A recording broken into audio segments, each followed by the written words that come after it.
आप सभी का आपके अपने YouTube चैनल ऑनलाइन सक्सेस पर हार्दिक स्वागत है। आज के इस वीडियो में हम कक्षा 10 गणित का माध्यमिक परीक्षा 2023 का पेपर हल करेंगे, जो अध्याय 4 द्विघात समीकरण से संबंधित है। आपके आने वाले बोर्ड एग्जाम में ये कुल 4 नंबर का चैप्टर है। 2023 में किस प्रकार के प्रश्न पूछे गए थे वो हम इसमें सॉल्व करेंगे। आपके आने वाले एग्जाम के लिए भी ये काफ़ी हेल्पफुल रहेगा। पहला प्रश्न लेते हैं हम। यदि द्विघात समीकरण एक्स स्क्वायर माइनस के एक्स प्लस 4 बराबर 0 के मूल समान हो तो के का मान होगा। ये जो समीकरण दिया हुआ है इसके मूल क्या है, समान है। तो सबसे पहले इस समीकरण के ए बी सी की वैल्यू निकाल देते हैं। तो ए बराबर ए होता है एक्स स्क्वायर का गुणांक जो कि 1 है, बी होता है एक्स का गुणांक जिसका मान माइनस के है, और सी का मान सी होता है अचर पद। अब हमें प्रश्न में पता है मूल समान है, मूल समान है, मूल समान है, अतः डी बराबर क्या होगा, 0। और डी का सूत्र होता है बी स्क्वायर माइनस 4ac बराबर में 0। अब इसमें मान रख देते हैं। बी का मान है माइनस के का स्क्वायर माइनस 4a का मान 1 है और सी का मान 4 है बराबर में 0। माइनस के का स्क्वायर करेंगे तो प्लस का के स्क्वायर आ जाएगा, 4 गुना 4 हो जाएगा 16 बराबर में 0। के स्क्वायर माइनस का 16 उधर भेजेंगे तो प्लस का 16 हो जाएगा, और जब स्क्वायर उधर जाएगा तो स्क्वायर रूट बन जाएगा, और स्क्वायर रूट निकालेंगे तो आंसर प्लस और माइनस दोनों में आ सकता है। तो 16 किसका वर्ग है, 4 का वर्ग है। तो के का जो मान है वो प्लस में 4 हो सकता है और माइनस में 4 भी हो सकता है। इस प्रश्न का हो जाएगा आंसर ऑप्शन नंबर डी। अगला प्रश्न है प्रश्न संख्या दूसरा। द्विघात समीकरण 3√3x square plus 10x plus √3 बराबर 0 का विभक्तिकर होगा। विभक्तिकर का मतलब है डी पूछा गया आपसे। तो सबसे पहले यहाँ पे ए बी सी का मान निकाल देते हैं। ए का मान इस प्रश्न में है 3√3, बी का मान है 10 एक्स का गुणांक, और सी होता है अचर पद जिसका मान है √3। अब हमें निकालना है इस प्रश्न में डी। विभक्ति कर डी का सूत्र होता है बी स्क्वायर माइनस 4ac। अब इसमें मान रख देते हैं।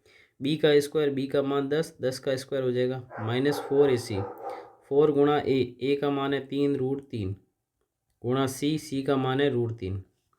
10 का स्क्वायर करेंगे तो आएगा 100 माइनस, इसका वर्ग आपको ध्यान से करना है। 3 गुणा 4 हो जाएगा 12, √3 गुणा √3 हो जाएगा 3, और 12 का 3 से गुणा करेंगे तो आएगा 36, और 100 में से 36 घटाएंगे तो आएगा 64। तो इस प्रश्न का जो उत्तर है वो है ऑप्शन नंबर डी, 64 इसका सही उत्तर हो जाएगा।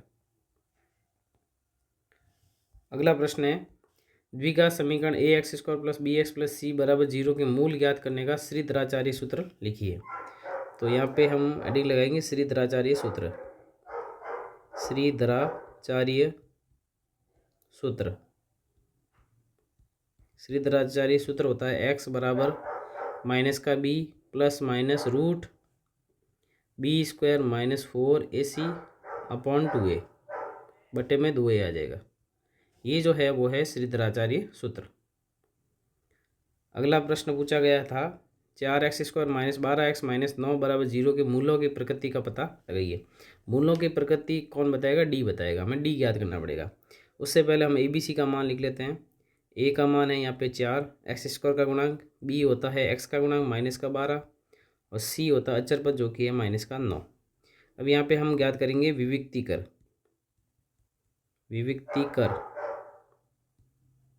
विभक्तिकर को हम डी से लिखते हैं, डिस्क्रिमिनेंट बोलते हैं, और इसका सूत्र होता है B square minus 4ac। B का मान है माइनस का 12, उसका स्क्वायर माइनस 4ac, 4 गुणा ए का मान 4 गुणा सी का मान माइनस का 9। माइनस 12 का वर्ग करेंगे तो आएगा 144, माइनस का माइनस से गुणा हो गया हो जाएगा प्लस, 4 गुणा 4 16, 16 नब्बे 144, और 144 और 144 जुड़ेगा तो हो जाएगा 288। डी बराबर 288 आएगा, और ये 288 जो है 0 से क्या है, ज़्यादा है। जब डी का मान 0 से ज़्यादा होता है तब मूल जो है वास्तविक और भिन्न भिन्न होते हैं। तो यहाँ हम लिखेंगे अतः मूल जो है वास्तविक और भिन्न भिन्न है, वास्तविक और भिन्न भिन्न है। और अगर डी का मान 0 होता है तो वास्तविक और बराबर होते हैं, और डी का मान अगर 0 से छोटा होता मतलब माइनस में होता तो मूल जो है काल्पनिक होते, वास्तविक नहीं होते। तो ये थे प्रश्न हमारे जो 2023 के पेपर में पूछे गए हैं। अब हम वो प्रश्न ले रहे हैं जो आपके आने वाले बोर्ड एग्जाम 2026 के लिए अति महत्वपूर्ण है, इंपॉर्टेंट प्रश्न है। इसका पहला प्रश्न आपके सामने है, यदि समीकरण x square plus 3 AX plus के बराबर 0 का एक हल x बराबर -a हो तो k का मान होगा। तो यहाँ हम x बराबर -a जो है वो समीकरण का एक हल है। समीकरण का हल होने का मतलब है वो समीकरण को संतुष्ट करेगा। तो समीकरण है x square plus 3 AX plus के बराबर 0 का हल है, अतः x बराबर -a है ना, तो जहाँ पर x है वहाँ पे -a रख देंगे। एक्स स्क्वायर है तो -a का स्क्वायर हो जाएगा, प्लस 3a है ये, गुणा x का मान हो जाएगा माइनस का a प्लस k बराबर में 0। -a का स्क्वायर करेंगे तो प्लस का a स्क्वायर, और यहाँ पे प्लस का माइनस से गुणा होकर माइनस हो जाएगा। 3a का a से गुणा करेंगे 3a स्क्वायर प्लस का k बराबर में 0। a स्क्वायर में से 3a स्क्वायर घटाएंगे तो माइनस का 2a स्क्वायर आएगा प्लस का k बराबर में 0। के का मान ज्ञात करना, के यही रहेगा, माइनस का 2a स्क्वायर उधर पक्षांतर करेंगे तो प्लस का 2a स्क्वायर हो जाएगा। तो के बराबर कितना आया, 2a स्क्वायर। तो यहाँ पे घाते लगाई हुई नहीं है तो घाते लगा देते हैं। तो इस प्रश्न का जो उत्तर होगा वो होगा option number A, 2a square इसका सही उत्तर हो जाएगा। अगला प्रश्न है, द्विघात समीकरण -3x square plus 4x plus 5 के मूलों का योग होगा अगर हम इसके मूल मान ले अल्फा व बीटा है। अगर हम माना मूल जो है अल्फा व बीटा है, तब तो मूलों का जो योग है ना वो हो जाएगा अल्फा प्लस बीटा, और इसका सूत्र होता है -b/a। अब हम EBC का मान भी लिख लेते हैं। a का मान है यहाँ पे -3, b का जो मान है वो है 4, और c का जो मान है वो है 5। अब इसमें मान रख देते हैं, माइनस का माइनस, b का मान है 4 और a का मान है -3, और माइनस माइनस यहाँ पे कैंसिल हो जाएगा, आंसर आ जाएगा 4/3। ये आ गया अल्फा प्लस बीटा का मान, मतलब मूलों का योगफल। तो सही उत्तर हो जाएगा ऑप्शन नंबर सी, 4/3। अगला प्रश्न है, यदि द्विघात समीकरण b-c(x² plus c-a(x plus a-b) बराबर 0 के मूल समान हो तो a प्लस c का मान होगा। ये प्रश्न थोड़ा सा कठिन मान सकते हैं अपन। यहाँ पे कैपिटल A का मान है b-c, यहाँ पे समीकरण को हम इस रूप में लिख रहे हैं ax², क्योंकि ABC पहले से है, bx प्लस का c बराबर में 0। तो कैपिटल A का मान है b-c, कैपिटल B का मान है c-a, और कैपिटल C का जो मान है वो है a-b। अब इस प्रश्न में हमें लिखा हुआ मूल समान है, मूल समान है, अतः मूल समान है, इसका मतलब D क्या होगा, 0, और D का सूत्र होता है b² माइनस का 4ac बराबर में 0। अब इसमें मान रख देते हैं, ये कैपिटल अक्षर में लिखे हुए हैं तो कैपिटल में लिख लेते हैं, b² माइनस 4ac बराबर में 0। अब b का मान रखेंगे तो हो जाएगा c-a का स्क्वायर माइनस 4, a का मान रखेंगे b-c, और c का मान रखेंगे तो a-b बराबर में 0। इसको हल करते हैं, c-a का स्क्वायर खोलेंगे सर समीकरण के साथ, ऐसे आएगा c² minus 2ac plus a² बराबर में -4। अब इनका गुणा कर देते हैं, b का गुणा करेंगे a से तो ab, माइनस b का b से गुणा करेंगे b², माइनस c का a से गुणा करेंगे तो माइनस का ac, माइनस c का माइनस b से करेंगे तो प्लस का bc, और बराबर में 0। c² माइनस का 2ac प्लस a², -4 का अंदर गुणा करेंगे तो माइनस का 4ab आएगा, माइनस माइनस प्लस का 4b², minus minus plus 4ac, और माइनस का bc से गुणा करेंगे माइनस का 4bc हो जाएगा बराबर में 0। अब हम इसको सीक्वेंस में लिख लेते हैं। सबसे पहले हम लिखेंगे a², उसके बाद हम लिखेंगे 4b², उसके बाद लिखेंगे प्लस का c², और माइनस का 4ab, फिर माइनस का 4bc, और 4ac में से 2ac गया प्लस का 2ac बराबर में क्या हो गया, 0। और ये एक इसमें लग रही है सरसमिका। सरसमिका होती है A square plus B square plus C square plus 2ab plus 2bc plus 2ac बराबर में होता है a plus B plus C का होल स्क्वायर। इसका हम उपयोग करेंगे इसके अंदर। ए का मान ए ही है, बी का मान 2b हो जाएगा और सी का मान सी है ये। अब यहाँ पे माइनस के कारण जो है बी वाला पद क्या होगा, माइनस में होगा, क्योंकि यहाँ पे जो दो पद जो माइनस में है ना, ये जो माइनस में पद है इसमें बी दोनों में क्या है, कॉमन है। इसका मतलब बी का पद जो है, बी वाला पद क्या होगा, माइनस में होगा। तो ये पूरी सरसमिका में हम लिखेंगे ए प्लस बी प्लस सी का स्क्वायर। ए का मान ए ही है, बी का मान जो है वो माइनस का 2b है और सी का मान प्लस का सी है, बराबर में इसका स्क्वायर बराबर में 0 आ जाएगा। अब स्क्वायर उधर जाएगा तो वर्गमूल का निशान हो जाएगा और 0 का वर्गमूल 0 ही होता है। a minus 2b plus C बराबर में 0। अब हमें a प्लस सी का मान निकालना था, a प्लस सी यहीं रखेंगे, माइनस का 2b उधर जाके प्लस का 2b हो जाएगा। तो इस प्रश्न का जो फाइनल आंसर है a प्लस सी किसके बराबर है, 2b के बराबर है। तो ऑप्शन नंबर सी इसका सही उत्तर हो जाएगा। ये थोड़ा कठिन प्रश्न है तो इसको आप एक बार अच्छे से देख लेना।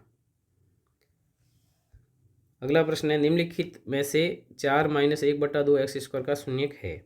4 माइनस 1/2 एक्स स्क्वायर बराबर में 0, इसके शून्यक निकालने हैं। शून्य की जगह हम शब्द मूल भी लिख सकते हैं, क्योंकि ये चैप्टर जो है वो समीकरण से संबंधित है, द्विघात समीकरण से। तो 4 का 4, इसको माइनस वाले को उधर भेज देंगे, प्लस का हो जाएगा 1/2 एक्स स्क्वायर। अब 2 का इधर वज्र गुना हो जाएगा, 4 गुना 2 बराबर में एक्स स्क्वायर।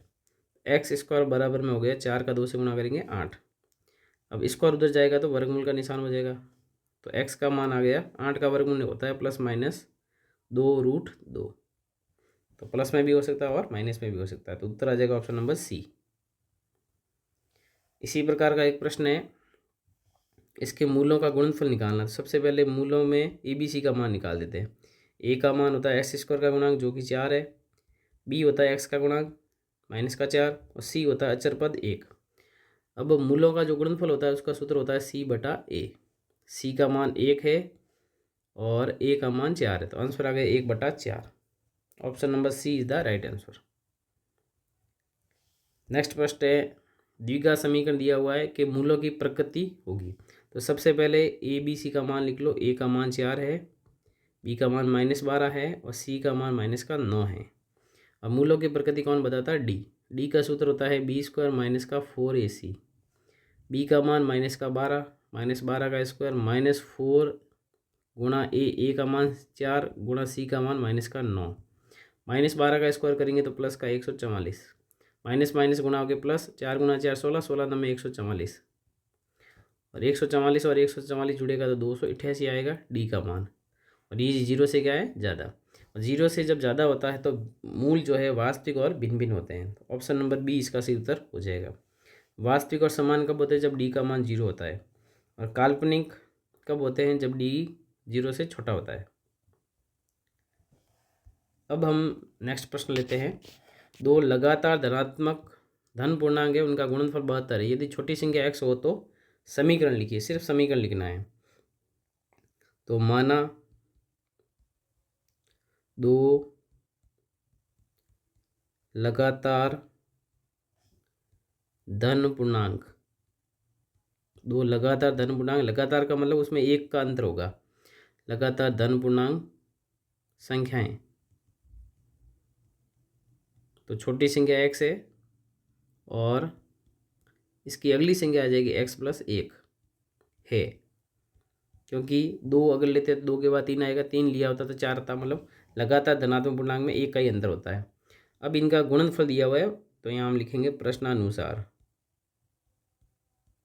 प्रश्नानुसार इन दोनों का गुणनफल कितना, 72 है। तो x गुणा x + 1 बराबर में कितना लिखेंगे, 72। x का 1 से गुणा करेंगे x² प्लस का निशान, x का 1 से गुणा करेंगे तो x बराबर में 72। अब 72 को हम इधर लेके आ जाएंगे तो x² + x, 72 प्लस का इधर आगे हो जाएगा माइनस का, बराबर में क्या बचेगा, 0, जो कि अभीष्ट समीकरण है। अभीष्ट का अर्थ होता है जिसकी हमें आवश्यकता है, तो अभीष्ट समीकरण है। बस समीकरण याद करना था, हल नहीं करना था। तो ये इसका आंसर हो जाएगा। 1 नंबर में परीक्षा में प्रश्न आ सकता है। अब नेक्स्ट प्रश्न है, वह द्विघात समीकरण जिसके मूल 3 और -3 हो समीकरण लिखिए। समीकरण लिखना हमें, तो सबसे पहले मान लेते हैं, माना मूल अल्फा व बीटा है, तब अल्फा बराबर मान लेते हैं +3 और बीटा बराबर मान लेते हैं -3। अब हमें दो चीज़ें निकालनी पड़ेगी। एक निकालेंगे हम अल्फा प्लस बीटा, 3 प्लस -3 और 3 में से 3 गया 0, और एक निकालना पड़ेगा अल्फा गुणा बीटा, 3 गुणा -3 और ये आएगा -9। अब प्रश्न में हमें ज्ञात करना है द्विघात समीकरण।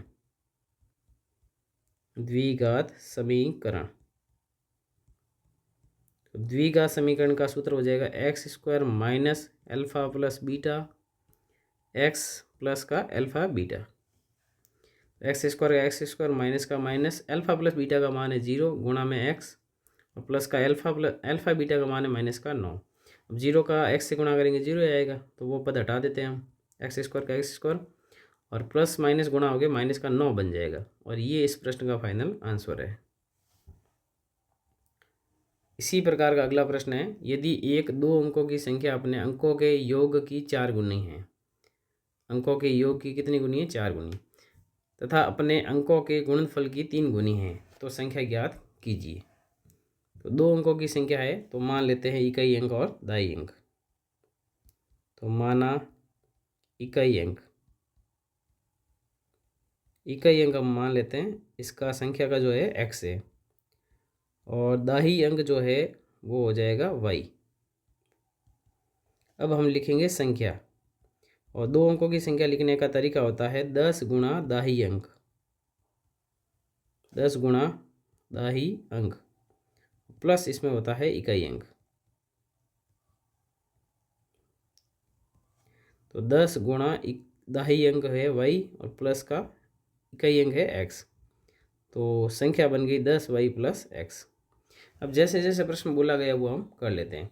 यदि एक 2 अंकों की संख्या अपने अंकों के योग की 4 गुना है, अब हम लिखेंगे प्रश्नानुसार। प्रश्नानुसार जो संख्या है मतलब 10y प्लस x बराबर में लिखेंगे अंकों की योग की 4 गुनी, 4 से गुना करेंगे और अंकों का योग करेंगे तो x प्लस y आ जाएगा। इसको हम सॉल्व करते हैं, तो 10y प्लस x बराबर में 4 का गुना करेंगे तो 4x प्लस 4y हो जाएगा। अब सारे एक तरफ कर लेते हैं या उनको उधर भेज देते हैं, तो 10y प्लस x, 4x इधर आ जाएगा माइनस का 4x, 4y इधर आ जाएगा माइनस का 4y बराबर में 0। अब x में से 4x गया माइनस का 3x, और 10y में से 4y गए तो 6y बराबर में 0। आगे लिखा हुआ है तथा अपने अंकों के गुणनफल की 3 गुनी, यही संख्या जो है अपने अंकों के गुणनफल की 3 गुनी है, संख्या वही है। संख्या कौन सी है, 10y प्लस x, तथा अपने अंकों के योग की अंकों के गुणनफल की 3 गुनी है। 3 से गुणा कर देते हैं और अंकों का गुणनफल कर लेते हैं तो xy। तो फाइनली 10y प्लस x बराबर में क्या आ गया, 3xy। ठीक है, तो इसको हमें क्या करना है, हल करना पड़ेगा। इसको हल करने के हमारे पास में बहुत सारे तरीके हैं, कैसे भी हल कर सकते हैं, प्रतिस्थापन विधि से भी कर सकते हैं और विलोपन विधि से भी हल कर सकते हैं। तो अभी जो हमने समीकरण बनाया था, जो ये समीकरण 1 मान लेते हैं, इसी से हम x या y का मान निकाल देते हैं, क्योंकि हमारे पास न तो x है न y है। तो माइनस का 3x उधर भेजेंगे, प्लस का 3x हो जाएगा बराबर में 6y, और 3 का भाग लगा देंगे तो x बराबर आएगा 2y। x का मान कितना आ गया, 2y। तो इस समीकरण में हम x का मान रख देते हैं। x का मान रखने पर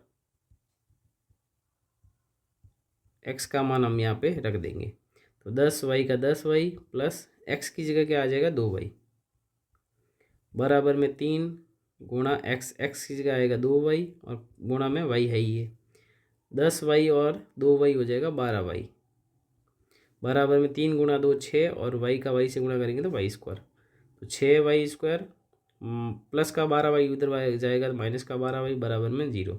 इन दोनों में से कॉमन ले लेते हैं, 6y कॉमन आ जाएगा, पीछे बचेगा y माइनस 2 बचेगा, बराबर में 0। अब यहाँ से 6y बराबर भी 0 रखेंगे और y माइनस 2 बराबर भी 0 रखेंगे। यहाँ से y का मान आ रहा है 0 और यहाँ से y का मान आ रहा है 2। अब y का मान 0 तो हो नहीं सकता, क्योंकि y का मान 0 हो जाएगा तो x का मान भी 0 हो जाएगा, तो संख्या कैसे आएगी? ये तो हो गया असंभव। ये क्या हो गया? असंभव। तो y का मान हमें फाइनली कितना मिला? 2 मिला। y का मान 2 मिला, अतः x हम निकाल देते हैं, इसलिए x बराबर 2y था तो 2 गुणा y का मान 2 रख देते तो x का मान कितना आया? 4 आया। अब हमें प्रश्न में पूछा गया था वह संख्या ज्ञात कीजिए, तो फाइनली हम वो संख्या ज्ञात कर लेते हैं। अतः वह संख्या, तो उस संख्या को हमने माना था 10y प्लस एक्स, मान रख देते 10 गुणा y का मान 2 प्लस x का मान 4। 10 का 2 से गुणा करेंगे तो 20, 20 में 4 जोड़ेंगे तो 24। इस प्रश्न का जो फाइनल आंसर है वो है 24। तो ये थे आपके जो बोर्ड का पेपर था, हमने 2023 का पेपर हल किया पहले तो, उसके बाद में आपके आने वाले एग्ज़ाम में कौन कौन से प्रश्न जो है इम्पोर्टेंट बनते हैं वो हमने सॉल्व किए। तो इस वीडियो में इतना ही। वीडियो को लाइक करना ना भूलें, अगर आपने चैनल को सब्सक्राइब नहीं किया तो सब्सक्राइब जरूर करें। इस वीडियो में इतना ही। धन्यवाद। Thank you. Bye bye. Thank you for watching this video. If you enjoyed it, please hit the like button and the bell notification icon.